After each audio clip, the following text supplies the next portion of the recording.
तुम चारों इतनी धीरे धीरे पांव चलाओगे तो हम अपने पहाड़ वाले ससुराल में कल सवेरे तक पहुंचेंगी।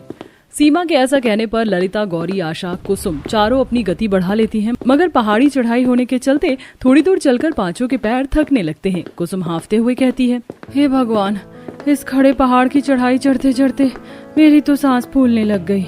आज का तो दिन ही खराब था। हम 5 बहुएं सुबह सवेरे से लकड़ी बीनने के लिए निकल पड़ी और कितनी थोड़ी लकड़ी मिली है। सही कह रही हो तुम कुसुम, ये एक गट्ठर की लकड़ी तो 2 टाइम का खाना बनाने में ही समाप्त हो जाएगी। हमें कल दोबारा चक्कर काटना पड़ेगा। वैसे कश्मीर केवल घूमने फिरने के लिए ही सही जगह है, यहाँ जीवन जीना बहुत ज्यादा कठिनाई भरा है। ऐसा बोलते हुए ललिता मुंह लटका लेती है।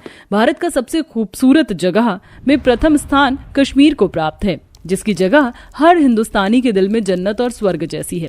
मगर कश्मीर के निवासियों का जीवन चुनौतीपूर्ण होता है, खासकर गरीबों को तो रोजमर्रा का गुजारा चलाने के लिए जरूरत से ज्यादा संघर्ष करना पड़ता है। कुछ ऐसे ही दशा गरीबी से जूझती 5 बहू की थी। चूल्हा जलाने के लिए ईंधन से लेकर साग सब्जी सब कुछ खरीदने के लिए उन्हें मीलों पैदल पहाड़ से उतरकर नीचे ढलान तक लगने वाले बाजार में आना पड़ता था, जो कि बड़ी समस्या थी। इसी प्रकार बातचीत करते 5 घर पहुंच गई। आ गई मेरी बहुओं, तुम फटाफट से खाना पीना बनाना भी चालू कर दो और फिर चूल्हा उठाकर घर के अंदर रख लेना। मौसम बड़ा खराब है, शायद से पहाड़ का बर्फ पिघला है, इसलिए ओले पड़ने की संभावना है। माँ जी आप निश्चिंत रहिए, हम 5 बहू मिलजुल कर 1 घंटे में खाना बनाकर तैयार कर देंगे। 5 ने मकान के बाहर ही अपनी जुगाड़ रसोई बना रखी थी, जिसमें 4 मुंह वाला चूल्हा, मिट्टी के हांडी बर्तन और आटा गूंथने के लिए मिट्टी का परात भी बना रखा था। खाना बनाने के लिए केवल 2-4 आलू पड़े हैं। इतनी सी सब्जी में हम अपने 5 पतियों को, माँ जी को कितना कितना परोस कर खिलाएंगे। जुगाड़ लगाना पड़ेगा। तभी गौरी पहाड़ी रास्ते के इर्द गिर्द कुछ हरे साग पात उगा देखती है, जिससे उसका जुगाड़ू दिमाग चलता है। मैं अभी सब्जी का बंदोबस्त करके आती हूँ, आप आलू छीलो। गौरी सावधानी से साग तोड़ कर ले आती है।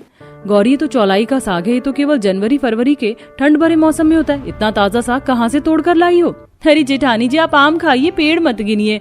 अच्छा बताती हूँ, वो पहाड़ी छोटी के आसपास जम गया था। मैंने तो पिछले हफ्ते भर से नजर टिका कर रखी थी कि जैसे थोड़े बड़े होंगे तो मैं तोड़ लूंगी। अब देखो मैं इसे आलू में काटकर एकदम फर्स्ट क्लास की स्वादिष्ट सब्जी बनाकर खिलाऊंगी तुमको। 5 खाना बनाकर तैयार कर लेती हैं। कुछ देर में उनके पति निराश शक्ल से अपने खच्चर लेके आ जाते हैं। प्रमोद, मनोज, जीतू, राम, लखन आ गए तुम? फटाफट से मुंह हाथ धो लो। बहुओं खाना परोसने की तैयारी करो। लाइए इन खच्चर को हम बांध देंगे, इन्हें चारा भी डालना है। प्रमोद जी एक और रोटी दूं? नहीं रहने दो, पेट भर गया। अरे प्रमोद, 1 रोटी खाकर तेरा पेट भर गया? क्या बात है, तुम 5 भाई परेशान क्यों हो? आज भी काम मंदा था। माँ तुम्हें पता तो है, इस मौसम में हमारा काम मंदा हो ही जाता है। पिछले 1 सप्ताह में बड़ी मुश्किल से 100-200 टूरिस्ट कश्मीर घूमने फिरने आए हैं और ज्यादातर डल लेक घूमकर ही शिकारा की सवारी करके लौट गए। किसी तरह कल परसों तो 200 रुपए की कमाई हो भी गई थी, मगर आज तो 1 रुपए भी नहीं कमाया। पूरा दिन खच्चर लेकर खाली बैठकर गुजर गया। अच्छा तो फिर अब क्या करने का सोचा है? माँ, हम 5 भाइयों ने तय किया है कि जब तक टूरिस्ट कश्मीर घूमने नहीं आते तब तक हम पहाड़ काटने और पत्थर तोड़ने का काम कर लें। कम से कम घर का खर्चा तो निकलेगा। ये सुनकर 5 बहुएं चिंता में आ जाती हैं और गौरी बोलती है, मगर मनोज भैया जी, पहाड़ काटने का काम तो कितना जोखिम भरा होता है। 2 टाइम की रोटी कमाने के लिए आप जान दांव पर लगाकर कमाएं, ये हमें मंजूर नहीं है। तो फिर हम 5 भाई क्या करें? मेरा तो कश्मीर से मन उठ गया है। सर्दी में इतने सारे लोग घूमने फिरने आते हैं तो अच्छी कमाई होती है और अच्छा खा पी पाते हैं, लेकिन गर्मी में हमारे परिवार के खुद के खाने के लाले पड़ जाते हैं। इससे तो अच्छा हम कश्मीर से कहीं बाहर चलकर रह लेते। बतेरा काम मिल जाएगा, पेट तो भर जाएगा ना। आपकी बात सही है, लेकिन हमारा पूरा परिवार अगर कश्मीर छोड़कर जाएगा भी तो सारा सामान, परिवार के जाने का खर्चा कम से कम 50,000 से कम नहीं लगेगा। और हमारे पास तो अभी खुद के खाने के लिए पैसे नहीं है। हम 5 बहू मिलकर कोई ना कोई इंतजाम कर लेंगे। बाकी आप लोगों से जितना बन पड़ रहा है कीजिए।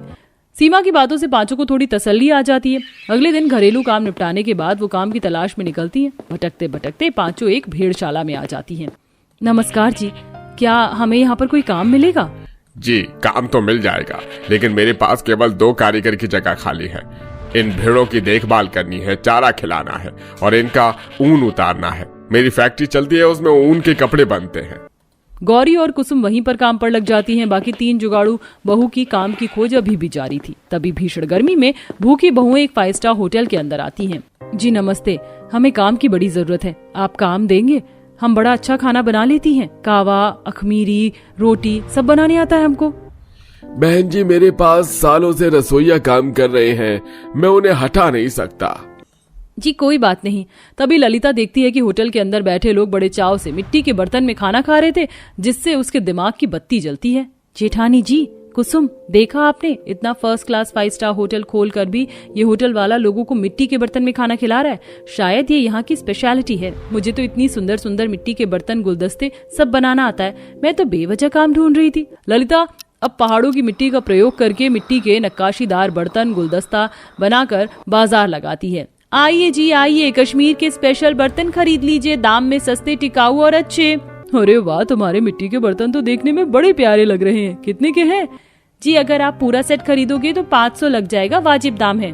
अरे मगर परिधि, मिट्टी के बर्तन खरीदने में क्यों फालतू का खर्चा कर रही हो? अजी खरीद लेने दो ना, कश्मीर की निशानी तो होनी चाहिए, बार बार घूमना फिरना थोड़ी होता है। साहब जी, हमने अपने काम खत्म कर लिया है, हम जाएं? हाँ तुम जा सकते हो। जाते टाइम ये ऊन भी जरा कूड़े खत्ते में फेंक देना, खराब है सारा। उनको देखकर गौरी कुसुम के भेजे में 100 की स्पीड से जुगाड़ आता है। गौरी, इस ऊन से जुगाड़ लगाकर हम कितना कुछ बना सकते हैं। फूलदान, ऊन और सन के कपड़े, और खासकर वो जो लोग फोटो खिंचवाते हैं ना पीछे फूलदान टांग कर, वो भी। पांचों ये सोचकर सारे ऊन जमा करके घर लाती हैं, जहां उनके मकान की छत टूट कर गिर पड़ी थी और दीवार में जगह जगह दरार पड़ी थी। माँ जी, ये कैसे हुआ? अरे बहुआ, भूकंप का बड़ी जोर का झटका आया था, छत गिर गई। वो तो शुक्र मानो इतना कच्चा मकान है, फिर भी भूकंप का झटका सह लिया, वरना आज तो पूरा घर टूट जाता। हमारे तो हाथ में भी पैसा कौड़ी भी नहीं है कि घर की मरम्मत करवा सके, कैसे होगा? तभी पांचों का जुगाड़ू दिमाग चल उठता है। आप लोग हमारी होते हुए चिंता मत कीजिए। हमारे कश्मीर के पहाड़ तो मिट्टी के टीले से भरे पड़े हैं, उसे हम अपने घर की छत और दीवारें फिर से खड़ी कर लेंगे। ललिता के साथ बाकी चारों बहू भी ढलान से मिट्टी ला ला कर घर बनाती हैं। हमारा मिट्टी का मकान रहने के लायक तैयार तो हो गया है, लेकिन बिल्कुल फीका लग रहा है। हमारे कश्मीर में सब कुछ कितना खूबसूरत है, हम चाहें तो इस ऊन से अपने मकान की सजावट कर सकती हैं। गौरी का जुगाड़ चारों को जच जाता है। अब वो रंग बिरंगे फूल पत्ते इकट्ठा करती हैं और उनको रंगाई करके उससे अपने घर को सजाती हैं, जिससे उनका घर सबसे अनोखा लगता है। अरे वाह मेरी जुगाड़ बहुओं, तुमने तो मकान का नक्शा बदल कर रख दिया। अब बस जल्दी से कुछ बना लो, भूख के मारे पेट में चूहे दौड़ रहे हैं। तभी सीमा थैली के अंदर से लाल लाल सेब निकालती है। आज हम सबको सेब की फ्रूट चाट बनाकर खिलाऊंगी। मगर जेठानी जी, ये साबुत सेब ठीक नहीं है, गर्मी से काफी गल गया है। आशा, हमको फ्री में कश्मीर के महंगे सेब खाने को मिल गया, यही बहुत है। पता है ना सेब का भाव 200 रुपए किलो है ना। सीमा जुगाड़ पैतरा अपना कर सेब के गले हिस्से को काट कर हटा देती है और अच्छे सेब का नमक चाट मसाला लगाकर सबको चाट खिलाती है। अरे वाह, तुम लुगाइया क्या बढ़िया बढ़िया जुगाड़ लगा देती हो। इतना चटपटा चाट बनाई है, पता है पहलगाम के बाजार में बेचोगी तो 50 रुपए प्लेट में बड़े आराम से लोग खाएंगे। प्रदीप का दिया सुझाव बड़ी बहू सीमा को काफी ज्यादा पसंद आता है। पांचों बहू ये दिन भर तो भेड़ का ऊन उधेड़ती, वहीं 2 बहू सेब और काजू बादाम के बगीचे में काम करती और शाम को पहलगाम में बाजार लगाती। कश्मीरी सेब की चाट पापड़ी खाइए, आइए आइए, चटपटी मीठी चाट पापड़ी खाइए। अरे वाह, सेब की चाट पापड़ी, नाम सुनकर ही मेरे तो मुंह में पानी आ रहा है। एक प्लेट बनाना?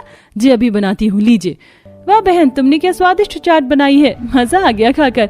वैसे तो कश्मीर का सेब और मैगी सबसे ज्यादा मशहूर है, मगर ये चाट तो मुझे सबसे अच्छी लगी है। जी बहुत बहुत शुक्रिया। मिट्टी के बर्तन, फूलदान खरीदिए, 100 का जोड़ा, गुलदस्ता, आइए जी आइए।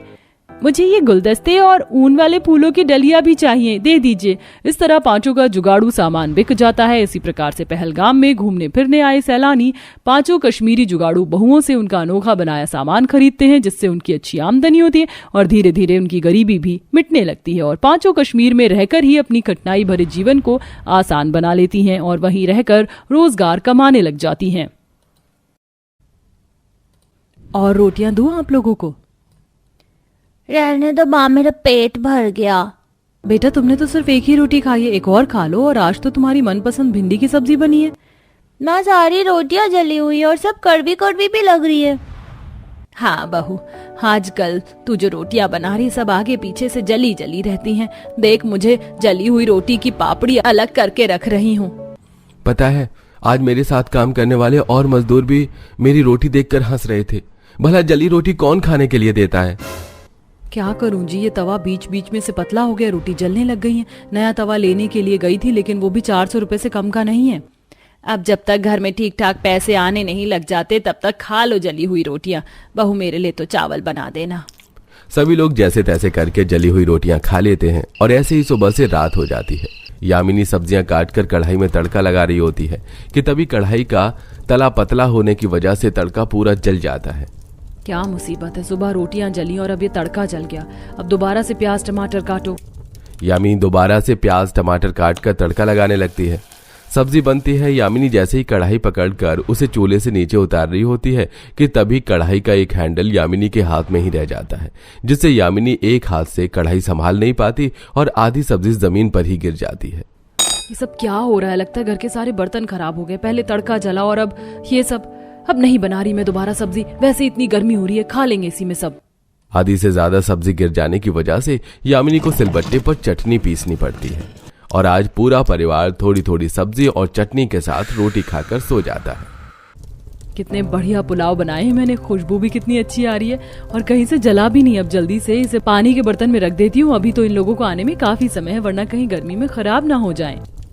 अपने पूरे परिवार के लिए पतीला भरकर पुलाव बनाती है और उसे एक पानी के बर्तन में रख देती है, ये सोचकर कि गर्मी में पुलाव खराब ना हो जाए। लेकिन जैसे ही सब थोड़ी देर बाद घर आते हैं और यामिनी सबको पुलाव परोसने लगती है कि तभी उसे पुलाव के अंदर से हल्की हल्की महक आने लगती है। ये महक इन चावल के अंदर से आ रही है। ये चावल तो मैंने थोड़ी देर पहले ही बनाए थे, इतनी जल्दी खराब कैसे हो गए? कुछ देर पहले बना पुलाव इतना जल्दी कैसे खराब हो गया? इसमें तो काफी गंदी बदबू आ रही है, अब ये खाने के लायक नहीं। आए दिन घर में कभी सब्जियां खराब होती हैं तो कभी चावल। आज भी कितना सारा खाना बर्बाद हो गया। अगर हमारे घर में फ्रिज होता तो कम से कम खाने के लिए बर्बादी तो नहीं देखनी पड़ती। फ्रिज खरीदना हम गरीबों के लिए इतना भी आसान बात नहीं है। जानते हो फ्रिज कितना महंगा होता है और तुम इसे कोई ढंग के बर्तन में नहीं रख सकती थी क्या? मुझे तो लगता है बर्तन की वजह से ही खराब हुआ है। जैसे तो घर में बर्तनों का ढेर लगा है ना, गिनती के तो 7-8 बर्तन हैं। 2 में खाना बनाओ, 3 प्लेट में खाना खाओ और मुश्किल से 2 ग्लास है। इतना ही शौक है तो ले आओ बर्तन जाकर। गुस्सा होकर यामिनी आंगन में आकर बैठ जाती है। वहीं अंजलि अब खाने के लिए दाल चावल बनाने लगती है, जो फौरन ही सबको वो गर्मा गर्म दाल चावल गर्मी में खाने पड़ते हैं।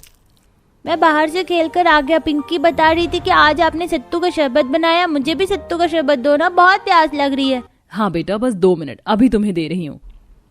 यामिनी एक स्टील के गिलास में सत्तू का शरबत डालकर अपने बेटे को पीने के लिए देती है। रजत जैसे ही उस गिलास से सत्तू का शरबत पीता है तो अचानक उसका होंठ कट जाता है।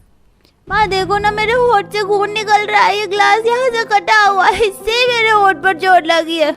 मुश्किल से 2-3 ग्लास बचे हैं घर में, वो भी साइड साइड से टूट रहे हैं, सारे बर्तन चटक गए हैं। पता है अगर कोई पड़ोसी के घर कोई चीज भिजवानी हो तो कितनी शर्म आती है बर्तनों में देने में। कहाँ वो अपने कांच के बर्तनों में हमें चीज देते हैं और कहाँ हम इन स्टील के टूटे हुए बर्तनों में।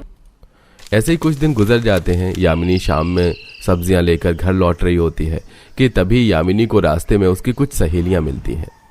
यामिनी कैसी है तू? कितने दिनों के बाद मिली है, पता भी है हमें मिले हुए कितना समय हो गया है। क्या करूं यार, घर के काम इतने होते हैं कि फुर्सत ही नहीं मिल पाई तुमसे मिलने की। लेकिन फिक्र मत करो, इस रविवार मैं तुम लोगों के घर आऊंगी। अब तू हमारे घर नहीं बल्कि हम तेरे घर आएंगे। हमें जब भी मिलना होता है तो तू हमारे घर आती है। अरे हमें भी मौका दे तेरे घर आने का। हाँ क्यों नहीं, ये भी भला कोई बोलने की बात है। इस बार तुम लोग मेरे घर पर आना, ठीक है?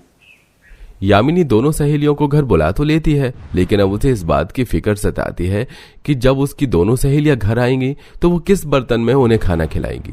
यामिनी इस परेशानी में डूबी होती है कि तभी उसका पति रोहित हाथों में कुल्हड़ वाली लस्सी लिए यामिनी के पास आता है। ये देखो यामिनी, मैं क्या लेकर आया हूँ। मैं तुम्हारे लिए कुल्हड़ वाली लस्सी लेकर आया हूँ। ये बहुत पसंद है ना तुम्हें? ये तो महंगी आती है और आपके पास तो इतने पैसे थे नहीं, तो कैसे खरीदी आपने इसे? आज हमारे मालिक काफी अच्छे मूड में थे, इसलिए उन्होंने हम सभी मजदूरों को कुल्हड़ वाली लस्सी मंगा कर दी। छुट्टी का वक्त हो गया था तो सोचा कि घर लाकर तुम्हारे साथ पीऊंगा।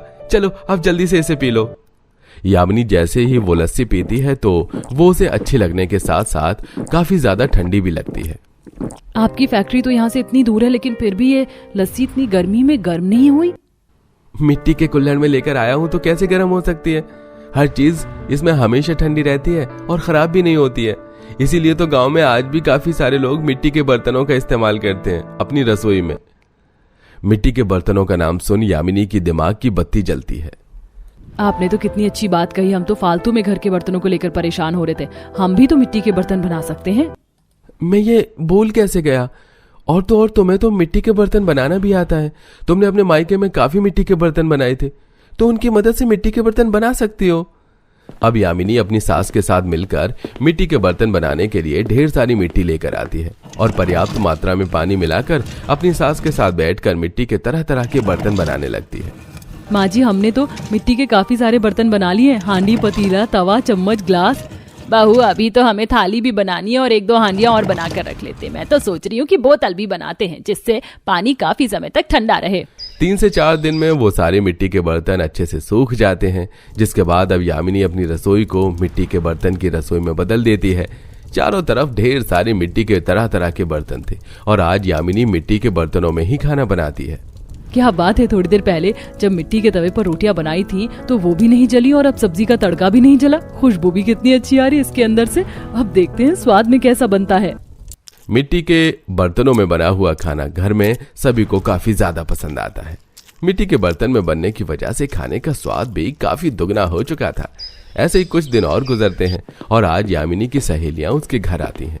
पूनम और कोमल जैसे यामिनी के मिट्टी के बर्तन की रसोई को देखती हैं तो वो दोनों देखते ही रह जाती हैं। अरे यामिनी, तेरी रसोई में तो सिर्फ मिट्टी के ही बर्तन और कितने सुंदर भी लग रही है। अमीर से अमीर लोग अपनी रसोई में मिट्टी के बर्तन रख रहे हैं और उसमें ही खाना बनाकर वीडियो डालते हैं।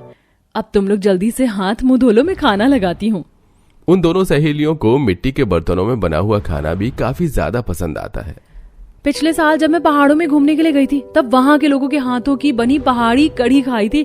घर आकर काफी कोशिश की ऐसी कढ़ी बनाने की, लेकिन बन ही नहीं पाती थी। अब समझ आया कि पहाड़ी लोग तो मिट्टी के बर्तन क्यों खाना बनाते हैं और खाने में असली स्वाद तो एक मिट्टी के बर्तनों से ही आता है। आजकल तो मिट्टी के बर्तनों के दाम भी काफी बढ़े हुए हैं। मैं भी कब से सोच रही हूँ कि अपने किचन के लिए एक मिट्टी की हांडी लेकर आऊंगी। वैसे यामिनी, तुम्हारी इस मिट्टी की हांडी में दही रखी हुई थी क्या? ये खराब नहीं होती इतनी गर्मी में भी? नहीं कोमल, इसमें दही बिल्कुल भी खराब नहीं होती। यहाँ तक कि दही तो क्या, कोई खाना भी खराब नहीं होता। मिट्टी के बर्तन की ठंडक की वजह से चावल, सब्जी, दही सब कुछ ठीक रहते हैं। जब तुम इतने अच्छे मिट्टी के बर्तन बनाती हो तो तुम इसे बेचती क्यों नहीं हो? जहाँ दूसरे मिट्टी के बर्तन वाले एक हांडी को 200 रुपए में देते हैं तो तुम उसे 180 रुपए में देना। 10 रुपए कम करके बेचोगी तो तुम्हारे ही ग्राहक बढ़ेंगे। तो मैं भी इसी बारे में सोच रही थी, लेकिन परेशान थी कि मेरा ये काम चलेगा या नहीं चलेगा। लेकिन अब तुम दोनों की बात सुनकर मुझे लग रहा है कि मुझे ये काम करना चाहिए। यामिनी अपनी सास शारदा के साथ मिलकर मिट्टी के और भी बर्तन बनाती है, जिन्हें वो घर के बाहर ही बेचना शुरू कर देती है। आजकल मिट्टी के बर्तन काफी ज्यादा ट्रेंड में चल रहे थे, तो इसलिए उनकी कमाई भी काफी अच्छी होती है और अब कमाए हुए पैसों से वो अपनी छोटी मोटी जरूरत को भी आसानी से पूरा कर पाते हैं।